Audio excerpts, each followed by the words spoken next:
இசைக்காக எதையும் விட்டு கொடுக்காதவர் எழிலிசை வேந்தர் டி.எம். சௌந்தரராஜன் என்ற ஒரு சுவாரஸ்யமான தகவலை பற்றி தான் இந்த பதிவில் நாம் பார்க்க போகிறோம். வாங்க பதிவிற்குள் போகலாம். கௌரவம் என்ற திரைப்படத்தின் பாடல் காட்சி ஒன்றில் நடிப்பதற்காக படப்பிடிப்பு தளத்திற்கு வந்தார் நடிகர் திலகம் சிவாஜி கணேசன்.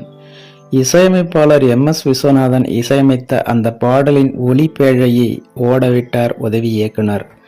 காட்சிக்கான உடைகளை அணிந்தபடி சிவாஜி பாடல் கேட்க துவங்கினார்.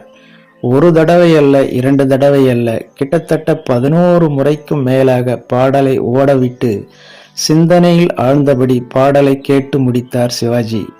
படத்தின் இயக்குனர் வியட்நாம் வீடு சுந்தரத்தை அழைத்து, சுந்தரம் கொஞ்சம் டைம் கொடு, அப்புறம் ஷூட் பண்ணிக்கலாம் என்று சொல்லிவிட்டார்.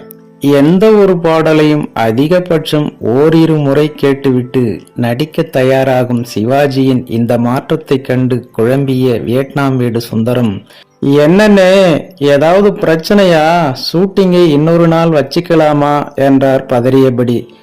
இல்லை சுந்தரம், டி.எம்.எஸ். அண்ணன் எனக்கு பெரிய சவாலை கொடுத்திருக்கிறார். இந்த பாடலை தேர்ந்த நடிகனுக்குரிய உணர்ச்சி பிரவாகத்தோடு பாடியிருக்கிறார்.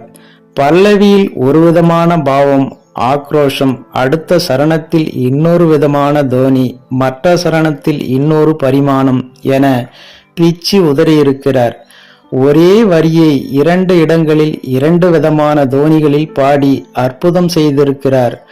ஒரு நடிகனின் வேலையை அவர் செய்திருக்கும் போது, ஒரு நடிகனாக நான் இன்னும் அதிகம் மெனக்கெட்டால்தான் நான் அவர் சவாலை எதிர்கொள்ள முடியும். அப்போதுதான் அந்த காட்சியும் எடுபடும். அதனால் எனக்கு கொஞ்சம் ஓய்வு கொடு, பிறகு நடித்து கொடுக்கிறேன் என ஓய்வறைக்குள் புகுந்து கொண்டார் சிவாஜி கணேசன்.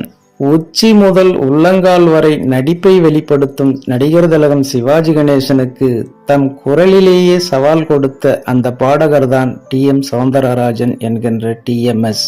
கௌரவம் என்ற திரைப்படத்தில் இடம்பெற்ற அந்த பாடலான நீயும் நானுமா கண்ணா நீயும் நானுமா என்ற அந்த பாடலில் நடிகர் திலகம் சிவாஜி கணேசனின் நடிப்புக்கே சவால் தந்த டி.எம்.எஸ்.க்கு தபால் தலை வெளியிட்டு கௌரவம் செய்திருக்கிறது மத்திய அரசு.